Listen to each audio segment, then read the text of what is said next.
This is Lou Dort, and I'm down to dunk. This is Lou Dort, and I'm down to Dort. I'm Josh Giddey, and I'm down to dunk. Hey, this is Kenny Hustle, and I'm down to dunk. I'm Darius Baisley, and I'm down to dunk. I'm Mike Muscala, and I'm down to dunk. This is Poku, and I'm down to dunk. I love cereal. Captain Crunch, Cinnamon Toast Crunch, Cracklin' Oat Bran. Oh, I can have these. I'm gonna share with my team, but I'm gonna hog most of it. I'm about to dunk. Welcome to Down to Dunk. I'm your host, Andrew Schlecht. We're part of the Athletic Podcast Network. With me, as always, is Michele Berra. Michele, what's up? Well, it's draft week, so it's nice. It's exciting. It's everything we are preparing for. Woo! This is going to be an awesome week if you're a Thunder fan.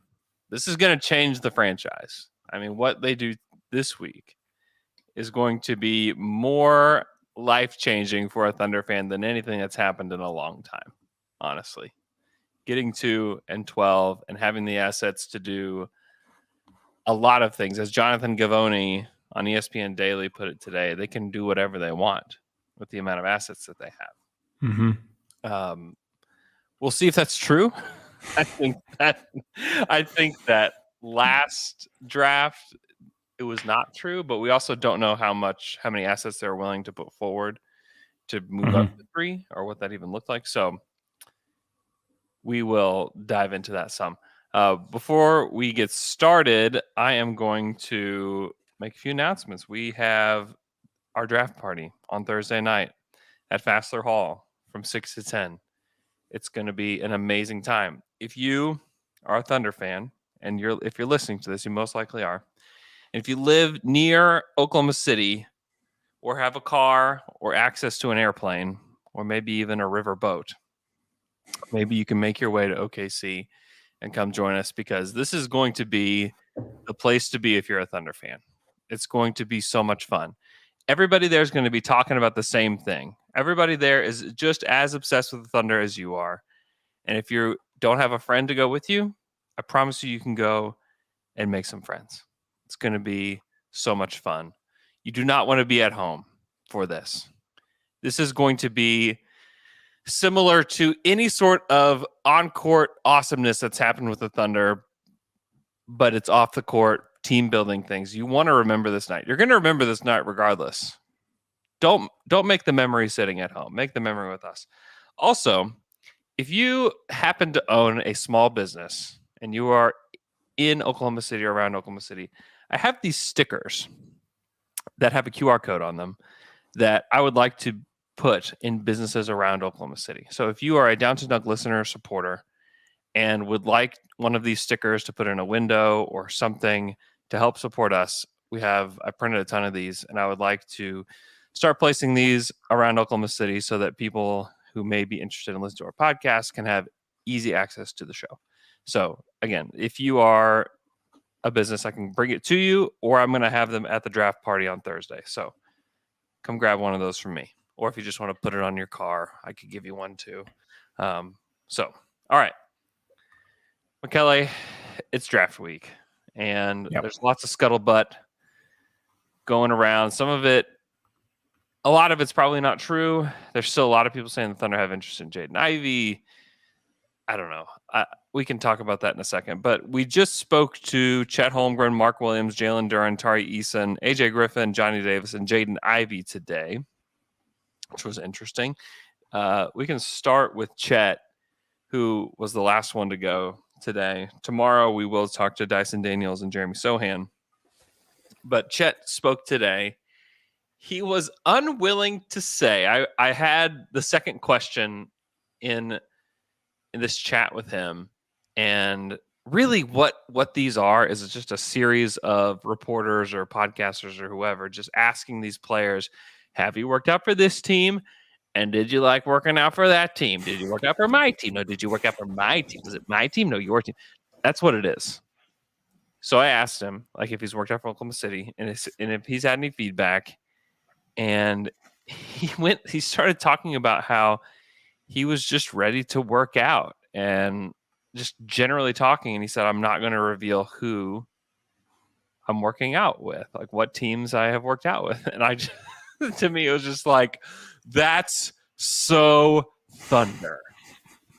That is the most Thunder response possible. Yeah, come on, Chad. You have to give us something like this week, because like in the future you will not be able to. So I mean, don't start now, Chet. yeah, exactly. I mean, you could have at least said, yeah, I mean, I met with them. It was so fun to eat a steak or whatever. Yeah. I mean, and no. Well, the thing is, like, other players throughout this whole process were willing to talk. Jalen Williams, who we talked to on Friday, talked about the Thunder a lot. I got to ask him like 4 or 5 questions, and he talked a ton about the Thunder and how his time was here and how much he enjoyed it and how much he think he would fit here.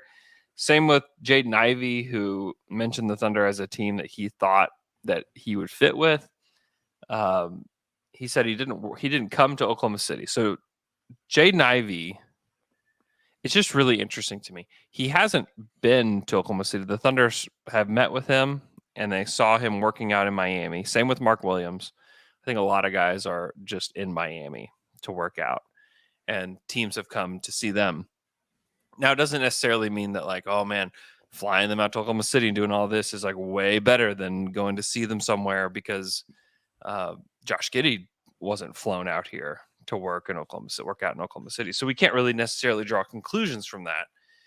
However, with the number 2 pick, it is interesting that Jaden hasn't been here. It's just of note. It doesn't mean one thing one way or the other. It's just a note.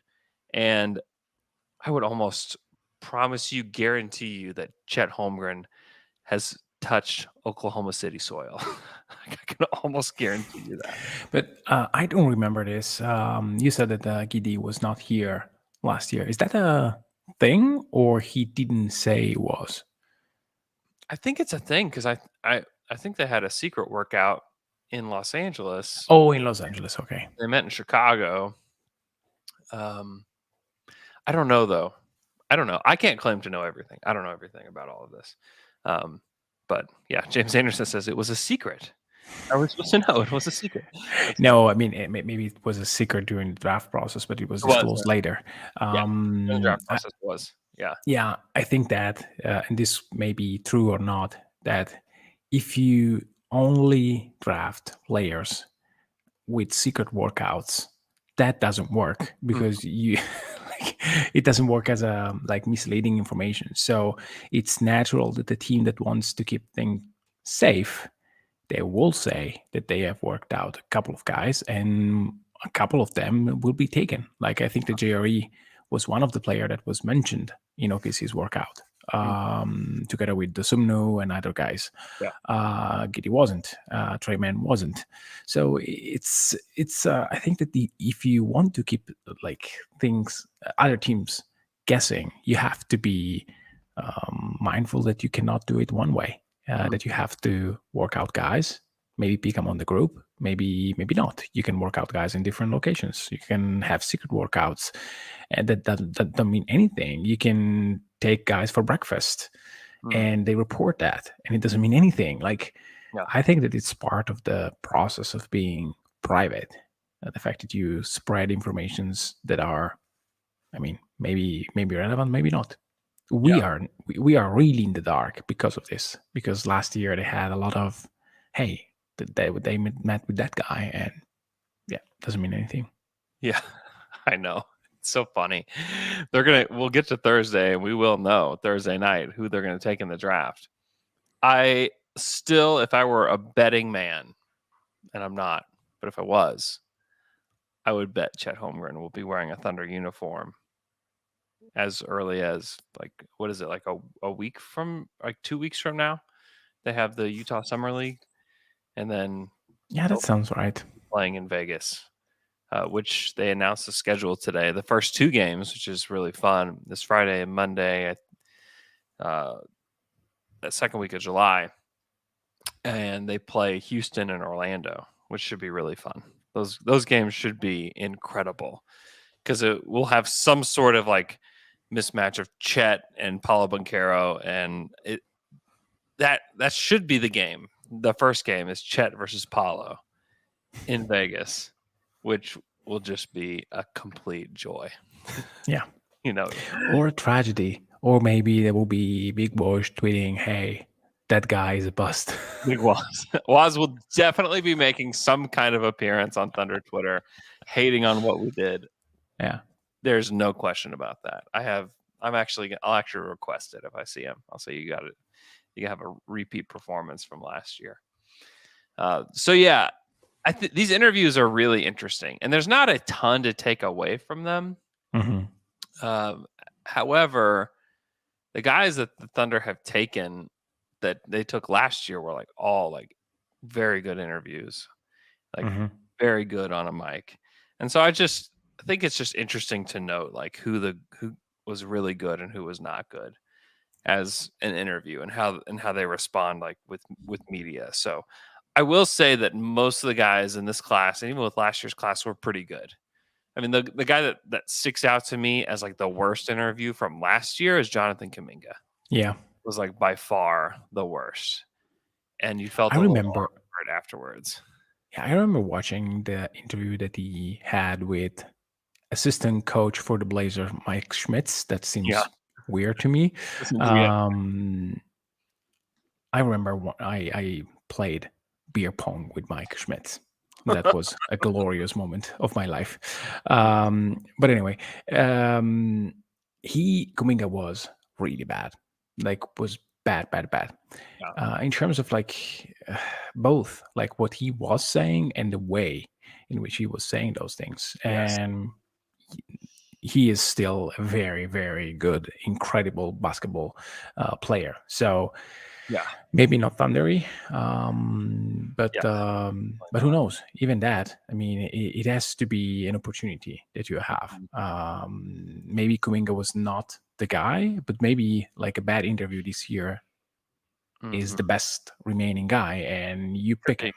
Could be. But yes, I mean, it is starting that all the players from last year, they were just, I don't know, perfect interviewers. And they were wonderful. Yeah. The guys that stick out as like, oh man, that was really bad. There were two. I talked about it Friday. Usman Jang he didn't say a whole lot, and it was like so monotone, and like there's like no inspiration, like no excitement. It was just, man, it was like he was like reading from a dictionary or something, you know. It was really brutal. It was a really brutal interview. He wouldn't give any information about anything. He didn't really say much. Shaedon Sharpe was also one that I would say was also not good. He, again, like super monotone, didn't say a whole, like talked a little bit more about things, but the way he did was, there's just a lot of, I think there's a lot of maturing that needs to happen with him. He's like one of the only guys that was like, yeah, I'm going to be a Hall of Famer, and I'm going to be this, and I'm going to be an all-star, and I'm going to win Rookie of the Year. You know, like he listed like everything that he wants to do, and it's like he's going to have one of the best careers ever, which could happen. Yeah. However, it's just a weird setting to just be spilling that kind of stuff. You know, it's just it should be. Yeah, it should be a setting where you say, I really want to show that I can work, that I can like contribute in a 5-5-on-5 setting, because I didn't play last. Like, you can say that you want to shine without saying it. You can say that you want to excel in a few things that are process oriented. But if you just say, hey, I want to be an Hall of Famer, everyone wants that. I do want that. I still want that. I know. To be, I don't know, podcast Hall of Famer. That's right. Hey, David Aldridge is in the Hall of Fame. Maybe Michele Berra will someday be in there. No, but I say I don't even want it, because it means I'm not inclined to make all the necessary sacrifice to do that. Like, I'd have to do 10, 12 hours of preparation every single day. So it's a weird assessment. It's a weird way, and maybe it's the fact that he's 18. So Yeah. you can't say those stuff when you are at 18, probably. Hoops But I'm Talk not 69 sure. I was always making waves during this time. Last year he got Alex really riled up during one of our shows, but he says that Andrew is a big Sharp hater, and I don't get it. It goes against his own philosophy. Listen, I am telling you what happened during these interviews. Okay, we get these Zoom links to the media, and I am just relaying what happened during these interviews. I'm going to tell you who did great. I will let you know. Also, I think Shaedon Sharp's got a ton of tools. We just haven't seen it in action. Okay? Yeah. We haven't seen what he can do on the court against a high-level competition. And I just think that it's really risky to select a player like that who hasn't played basketball in over a calendar year. It's a big risk. Now, the Thunder will gather more information and will have more information than anybody on the internet has. So if they think that it's a good selection, then I would be on board with it. However, it's hard for me to get on board without even knowing. I just don't know enough. I just don't know enough things. I haven't watched enough. I have watched enough of everybody else that's in his range to say, yeah, those are good players. Like, it would be tough to pass on those guys for the mystery box that he is. And like, to boot, he was not a good interview. Now, maybe he's better in like a one-on-one setting whenever he's talking with the team. Maybe he's more comfortable in that way, where he's not as comfortable like on a Zoom meeting with all these reporters. That's fine. Like, that might be the case. All I can tell you, though, with the information that I have, which is like limited high school stuff, some of the Peach Jam stuff, all of the propaganda that was floating around on Twitter, and then a bad interview, a bad 15-minute interview that was on Zoom. Like, that's what I've got. Like, that's what I'm working with. And I'm like, I don't know that it's worth trading up for. Like, that's where I'm at. Or, guys, we can do something very, very interesting. We can just say, hey, we have no opinion because it's like too limited data on Sharp. That would be boring. It's really Like, I mean, of course, are we sure that Sharp is a bad interview in general? No, we have no idea.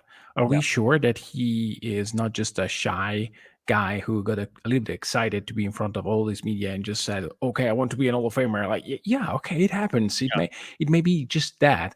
Of course, we don't know. We are again doing what we can with the informations that we have, and we hope to have fun while we're doing it. And so the Beasley comp is a good one. It's being brought up in the chat right now. Baisley is not a horrible interview. Baisley is a interesting interview. He is different. I wouldn't say he's horrible. He has been extremely interesting since the time that he's been here. There are days where he is moody and he doesn't give us a lot, and then there are days where he will go off on this like monologue. And I mean, that's what he is, and he does show some personality here and there. He's just different. Like, it's hard to get a gauge on where Darius Baisley's at. So I wouldn't say he's a horrible interview. But Baisley is an interesting comparison to them. All you can say is, like, Sam will not be afraid to take a guy like Shaedon Sharp if he has the necessary information. Yeah. And he wasn't afraid to take Darius Baisley because he had enough information to be able to take him. I'm just saying that me personally, me as a guy sitting in my house, just being a dude, I don't have enough information. That's all. So I just think this draft, he makes this draft so interesting because he's the wild card that could be thrown in anywhere from 4 to 12. And if they take him at 12, I think you have to feel pretty good about that. I think you have to feel pretty good about a prospect that's that athletic, that has that much skill to be taken at 12. That's great. If he works out or doesn't, who cares? I just worry about expending an asset like Lou Dort and an asset like the number 12 pick to go up to 7, because then you actually have more skin in the game at that point, because it's not only 12, it's 12 and a player that I believe can play in the playoffs for a player that might not be able to play in the playoffs. A player that has played in the playoffs. Let's put it this way. You're such a hater. Oh my I god. have to be in my I don't know Twitter persona right now. I just have to keep hating. Okay, what do you No, think about the 12 and Dort for 7 thing that's being thrown out everywhere? to be honest with you, I don't know. Like, I wouldn't say yes to that trade right now. Yeah. And I don't think that like if there is a team like Portland that is willing to do that, then it means that it's not necessarily the only thing that puts you in that conversation. Yeah. Because even if I like Dort is a nice, interesting player. Has some limitations that are well known in the league right now. There are like everyone knows that he is a volume shooter with no efficiency and with questionable decision making on offense. That can be a great defender on point guards and shooting guards, but is not well-rounded defender Mhm. that you can put on Kawhi and Paul George and be okay. So if he's the guy that make you jump, I think that a combination of other players or other picks will put you in the same spot. Yeah. Like if you give Portland 3 picks, including 12, for number 7, they can juggle for players that are better suited because like Anthony Simons and Damian Lillard with Dort don't make any sense. Yeah. I agree. I So agree. That's being floated and it doesn't pass the smell test, right? yeah. It's not a good trade for either party, I think. Yeah. And whereas Dort may work very well in OKC if you get, for example, a starting unit of Shea, uh, Dort, Giddy, Keegan Murray, and Chet Holmgren. That would be an amazing lineup to play Dort with because you have 3 very good shooters, 1 good corner 3-point shooter, and Giddy. That is a hell of a lineup that Dort can surely play in and be excellent, I think. So I'm not willing to do that trade right now. Whereas if you say, hey, would you be willing to, if you have 100% certainty that you can get a guy like Ivy or Keegan Murray, would you sacrifice Dort for that? Mhm. I would probably say yes. Does that make any sense to you? Yeah, for the Keeg man. Would you for the Yeah, Keeg? also for Murray. I don't like having Murray as my top pick, Yeah. but if I can have him alongside Chet, that makes a lot of sense. Even alongside Jabari, to be honest with you. 2 6'10 guys that can play center position, wing position, whatever, that can both shoot a lot. They are transition wizards. Keegs is also a good defender.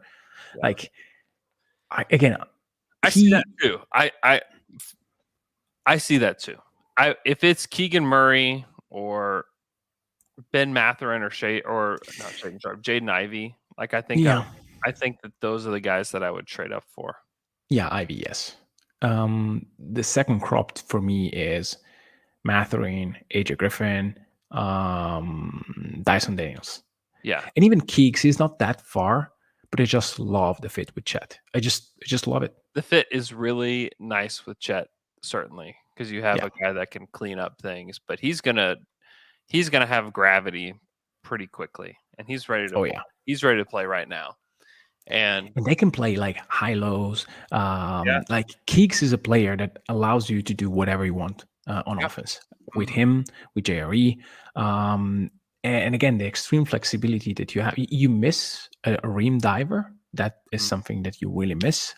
You can get a good one to be your first guy off the bench that can play with either guys. That is also a thing that I really love. Yeah. So for Keegan Keeks, is great in transition too.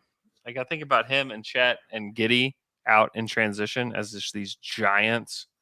It's the biggest like the biggest transition team in the league, where all those guys love to play on the run. Yeah. Yeah. That's very interesting to me. We know Keegan Murray's worked out for the Thunder, but he told us that he worked out for the Thunder. So does that mean that he's really not on the Thunder's list, or is he on the Thunder? I don't know. Question for you, since we are doing hypotheticals here. Mm-hmm. Do you think that Indiana is set on like taking anyone who's there at 6? I don't know. To me, that is a team that is sneaky up for something like, hey, if someone lost our pick, let's see if we can get a player that we like and something in the future that has upside, of course. I think that Indiana is a silent team right now, but they may not like who's there. Of course, they are maybe waiting for Ivy. Yeah. But I would say I would be pretty sure that Ivy will not pass through Detroit. Yeah. So maybe once that is done, they will be willing to ask for trades, because maybe they are very high on 2-3 players that are not there. I don't know who, maybe Johnny Davis, maybe other guys. They have the same grades on Keegan compared to, or maybe they don't want to have another big man to pair with. I don't know. Like it is a team that is interesting to me, at least. Yeah. And also New Orleans. That is another team where I'm not certain that picking at 8 is the only thing that they want to do. They may say, okay, between 8 and 12, I have AJ Griffin there. Mathurin and Keegan are gone. To me, is not worth a pick here. So let's wait, and maybe I get 2 picks for that. Yeah. And again, if Presti hopefully he has high grades on AJ Griffin, then maybe you do that. Yeah. Dort next to Halliburton is interesting. Yeah. Because Halliburton's not a good defender, and to just have somebody at the point of attack there, I think makes some sense. And he's not bad with Brogdon and like Miles Turner. That can be an interesting backcourt that you can complement with a guy like, I don't know, a wing, Sohan. Sohan. All right, right after this break, we'll talk about the players that did interview well, and then make some draft predictions of sorts. So we will be right back. Hoo boy, the weather is getting nice, and it's time to look nice, and that's why I rely on Indochino, because they make clothes that are made just to fit you. I ordered some pants from them. I wear them all the time, and they just fit like they were made for me. And that's because they were. From weddings to work functions to weekends out on the town, it's always the right time to dress to impress, especially in clothes that fit you perfectly. Indochino makes high-quality, custom-fitted suits, shirts, and casual wear, all at a surprisingly affordable price. You can customize everything from suits and shirts to chinos and bomber jackets at prices more affordable than you might expect. Telling you about those pants, I really love to wear them. They're a good complementary piece to a suit jacket. They're just good with just a regular button-up shirt, or even I've worn them with just a t-shirt just because I love wearing them so much. They complement so many different styles, and they fit me so well, and I want to wear them all the time. This season, dress to impress on every occasion with Indochino. Get $50 off a purchase of $399 or more by using the promo code DUNK at Indochino.com. That's $50 off a purchase of $399 or more at INDOCHINO.com. Promo code DUNK. And we're back from that quick break. Michele, let's talk about some players that did interview well and maybe some things I had to say. I thought Jaden Ivey was pretty good today, and he did discuss how he worked out for the Thunder in Miami. He talked about how he just kind of brought up that he thought he would fit well in Oklahoma City. And now there's a lot of a scuttlebutt about the Thunder really liking Jaden Ivey. And let's just hypothetically throw out there that Jaden Ivey gets picked second overall. What are your thoughts and feelings when you hear that news? I just hope that he spent the last 3 months trading his left hand. That is what I really hope. No, I don't see that. Again, if Presti has this belief, then you just don't pick him at 2. Mm-hmm. If you really want to pick Ivy, and we were discussing this yesterday, and I think I got the idea from Sam Vecini discussing a possible trade with the Pelicans and stuff like that. I think that you have to do anything in your power to trade down Yeah. and to get number 4, because I think that if someone trades up to get 2, you can milk a lot, because you have all the powers you want. It's impossible for a team to say, hey, this team doesn't like Chet. It is perfect, and also Jabari. So Yeah. if a team wants to trade up and you get the farm, and on top you get the player you want, then it's fine for me. But I would not pick him at 2. Like, to me, picking Ivy at 2 would be bad, really bad. I'm not saying that ending up with Ivy as your best player in the draft is bad necessarily. That I don't see it. I don't see him as being a better prospect than Chet or Jabari. But if this is the evaluate, or maybe let's rephrase, maybe Chet goes number 1. Mm-hmm. Then is it really that different between Jabari and Jaden Ivey? That I am a little bit more open to discuss it. Yeah, I would agree with that. I would agree with that assessment. It feels like the Rockets are going to take Paolo. Yeah. And whatever Houston or whatever Orlando does is not going to involve Jaden Ivey, I would assume. Although Jaden did say that the 2 teams that Jaden Ivey has worked out for in market are Orlando and Detroit. Mm-hmm. He did go for a workout there.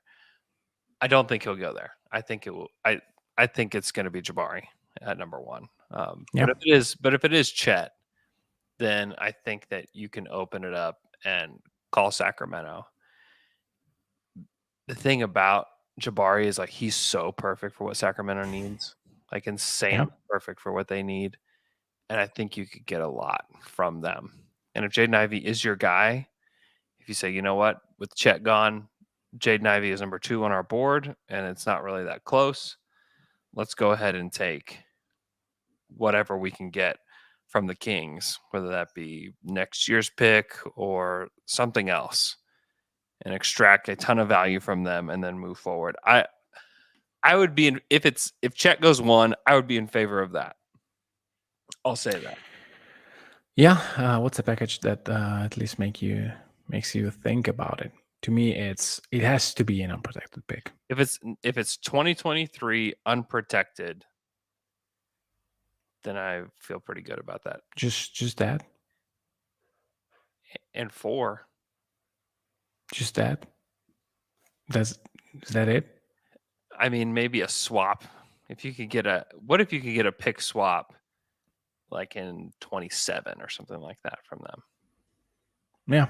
Yeah, that's a little bit interesting to me. Yeah. No, I would actually really think about it. But again, it has to be on their boards. It has to be dramatically different. Yes. And the more I think about it, even if it's Jabari there, you said, hey, Jabari is perfect for Sacramento. Is it? He's perfect for OKC as well. Like, I'm not going to discount that. I think if it were me in that seat, I would just take Jabari. Yeah, the feat is seamless. It is seamless for Chet. Yeah. It is seamless for Jabari. Like, it might be better. It might even be better for Jabari in some ways. Just because of the high volume 3-point shooting that the Thunder don't have. Yeah.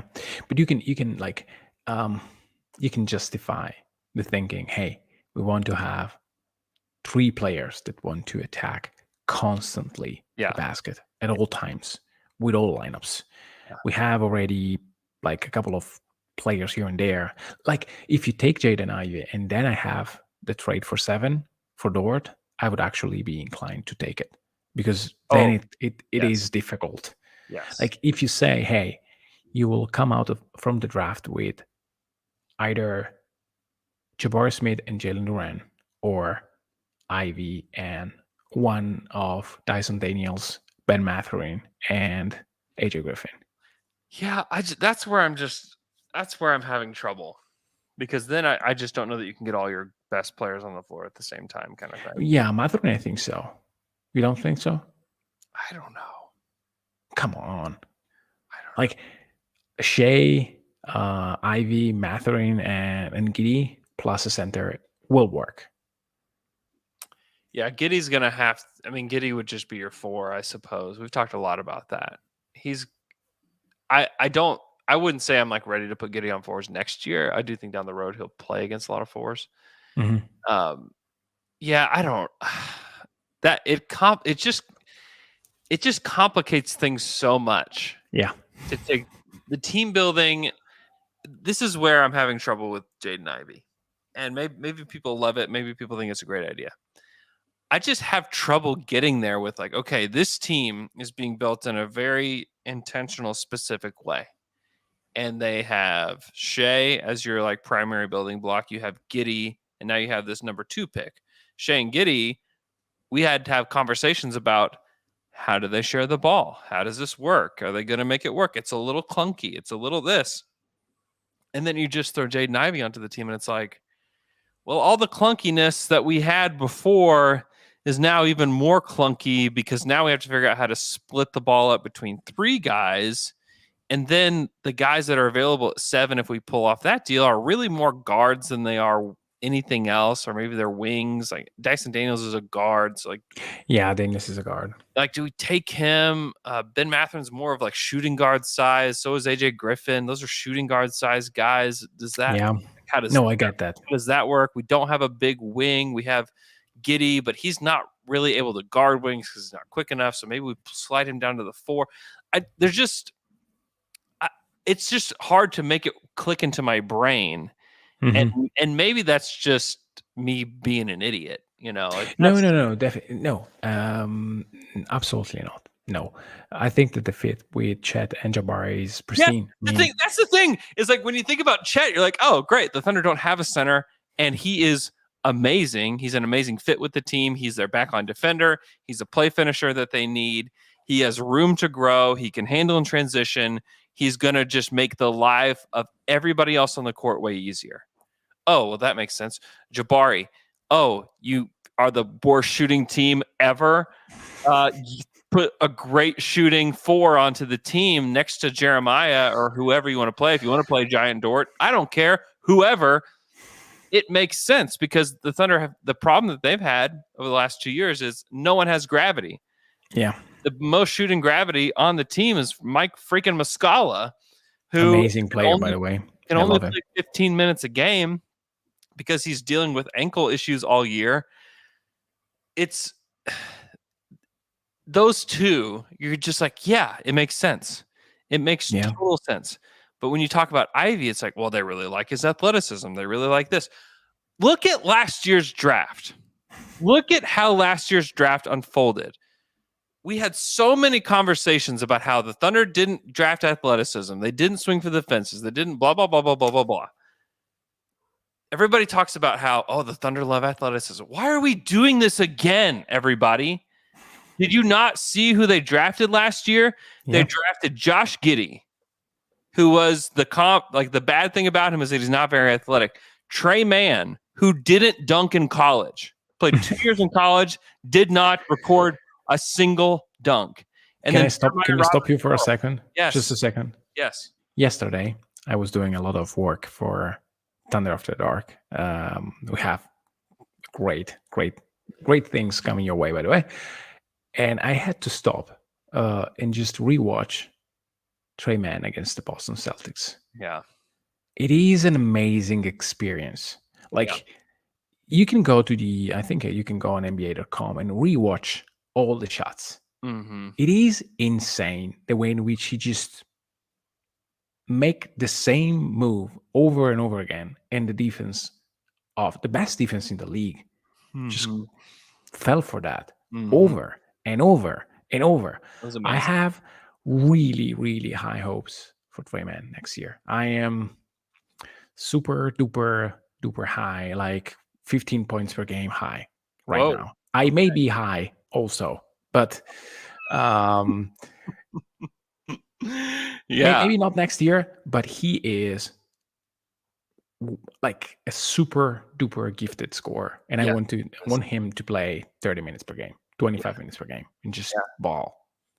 Yeah. Sorry, I had That's to. also another reason why you shouldn't be looking at Jaden Ivey, right?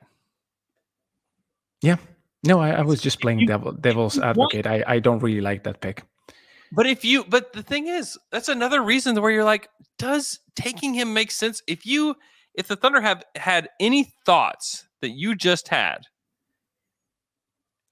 you're going to take another guard. You're going to take another guard that is going to take 30 plus minutes off the table. Yeah. And you still might have Dort in that. I mean, and I'm fine with like Teo Maladone like just being completely out of the picture, but you're going to take that would be like taking Trey Mann out of the picture too.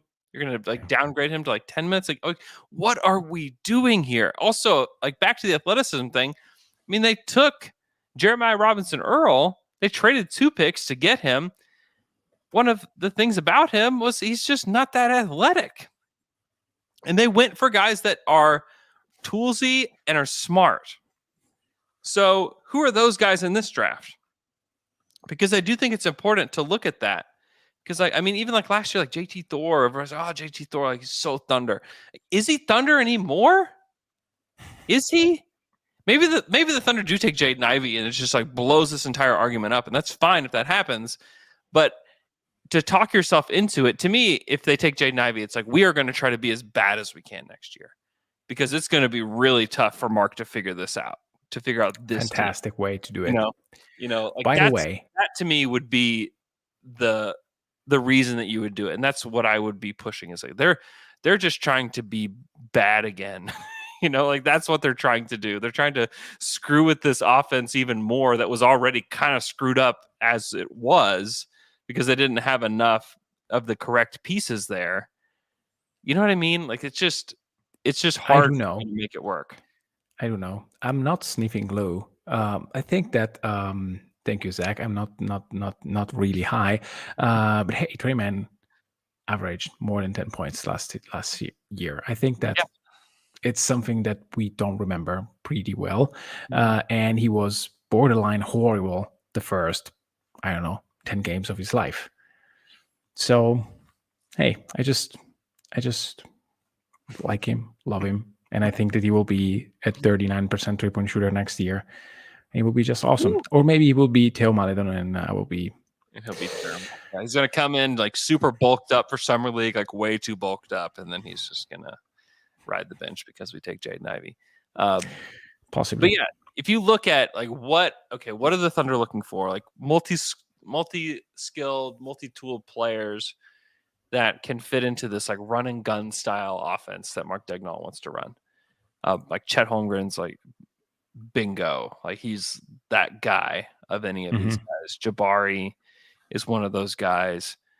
I think Jeremy Sohan is one of those type of guys. I think Johnny Davis is one of those guys. I think Usman Jang, to a degree, could be one of those guys. I think Jalen Williams out of Santa Clara is one of those guys too, who I would, if the Thunder stay at 12 and like all their guys are gone and it's just like the centers and even Jang, like I wouldn't be shocked to see Jalen Williams be the one that's picked at 12. But again, don't you feel that he's too high and that you have to trade down a little bit? I don't know. Because I think we felt the same way about guys like Trey Mann and Giddey last year after the draft. And even Giddey, no. Certainly, Giddey, absolutely not. But if we were at this point, let's say we were on the Monday of draft week before Thursday, I think we would have said you need to trade back to get Giddey. You know what I mean? It's hard. I definitely would have. And even on that night, I was like, why? People were asking me. People asked me so many times, like, why didn't they trade up? Why didn't they make a trade to get Giddey? Why did they just take him? And we found out later that it was because the Warriors wanted him. But yeah. I didn't know that the Monday of the draft week. No, but we I think that we implied many times that his range was around 10. Yeah. But hey, I mean, Jalen Williams, we are talking about around 25. Mm-hmm. 2025. That is. Yeah, I know. He is really an interesting player, though. Like Yeah. I think he's really good. He was apparently awesome at the combine. He is a shooter. He can pass. He can Yeah. handle the ball a little bit. He can defend some. He's the only problem with him is like he's not a great athlete.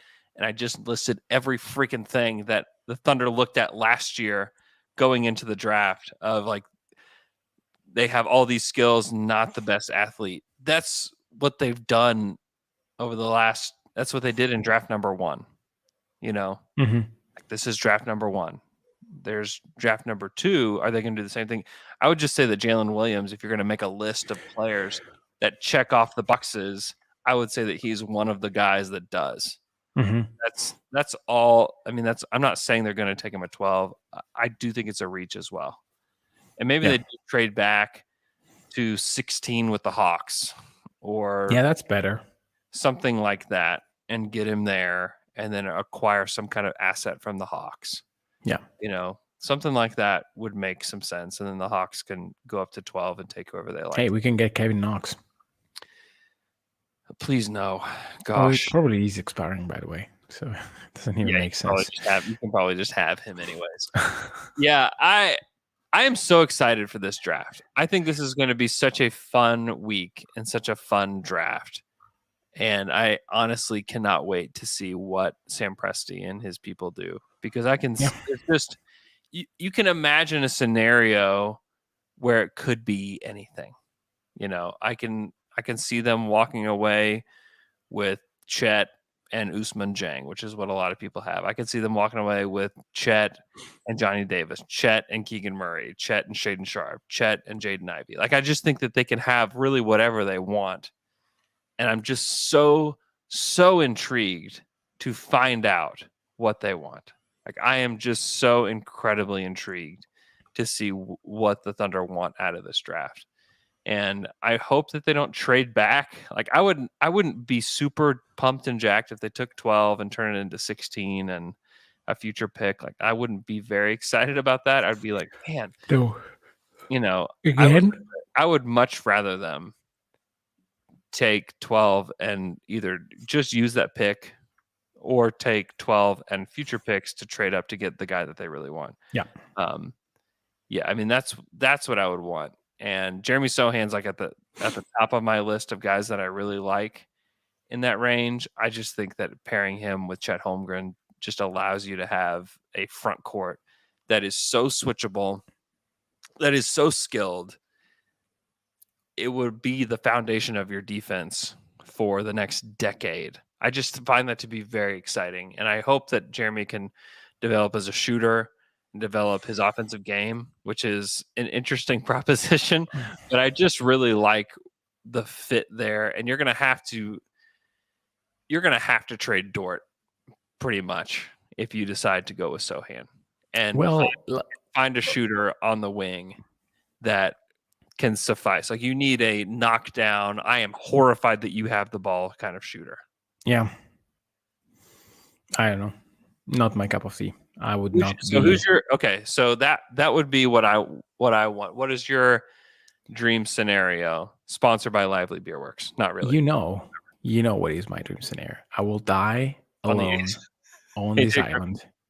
I can't shake it. To me, he is not by a slim margin the best shooter in the draft. Mm-hmm. Even better than Jabari. The fact that Jabari is better is because he's taller. And it's hard to be that good as a shooter if you are 6'10". But AJ is an unbelievable shooter. I think that he was underutilized at Duke. He makes everything simple for OKC in terms of offense. And like, why not? Just get some shooters. Get a guy that he's 18. Yeah. That, yes, he had injuries, but I asked him about that today. I got to talk to him and asked him about what did he say? I asked him. So he said that he was glad that I asked that question. He said he believes that he's going to be able to get back there. Yeah, I saw that. You tweeted that, I think. He doesn't think that he's there today, but he thinks that he can get back there. I would be very excited if it was Chet and AJ Griffin. That was the first we did a mock draft after the lottery for the Athletic, and that's how it fell, was that it was Chet and AJ Griffin for the Thunder. I think that would be a wonderful outcome. And that way, in that scenario, everything makes sense. Like it all kind of fits together. You can keep Dort and play him in whatever lineup. You can. The team just makes sense if you do that, and you give AJ some room to grow, some time to figure it out, some time to get it right athletically. I don't think he'd have to spend time with the blue, but if he had to, he could. There's just a lot. Trey Mann played for the blue last year. Just don't dismiss it outright. Trey Mann is no. I don't think he would either. I'm just saying he could if he had to. Is as far as like a rehab type of thing. Okay. Because I will allow this. Because you could get him only because it's you. The thing is, hey. The only reason that I would even suggest it if the Thunder get him is just because you get more live game action with the blue than he probably would with the Thunder. He should start. You should just start and play 35 minutes right out the gate. 28. Yeah. Let's not get too. Don't get too crazy. Whoa. Yeah. Oh, you're rolling. 35. 35 on a rookie is not good. Yeah. In general. Yeah. No, I'd be ecstatic if that's what they walked away with. Yeah. Because it's an easier, even more than Sohan, it's easier to comprehend like what it could look like. Like a functional team. And you play it with that can space the court. And you play Jeremiah with them. Yes. Jeremiah with Chet, who can be somewhat similar to what Jeremy does. He's not as switchable as Jeremy, but whatever. I think you can play those guys together, and then you can have some shooting out on the wing. Yeah. All this to say, the draft is Thursday. Join us at Fassler Hall from 6 to 10. It's going to be an absolute blast. All the Down to Dunk Fry Pod guys will be there. Again, if you have a local business that could display this beautiful sticker in your window, we would really like that too. Hope you guys have a wonderful, wonderful day. We will have another podcast Wednesday with Alex Spears where we will make our final predictions. We'll have our final scuttlebutt. It's going to get crazy. There's already a lot out there, and there will be more scuttlebutt out there. So with that said, we will talk to you guys again on Wednesday.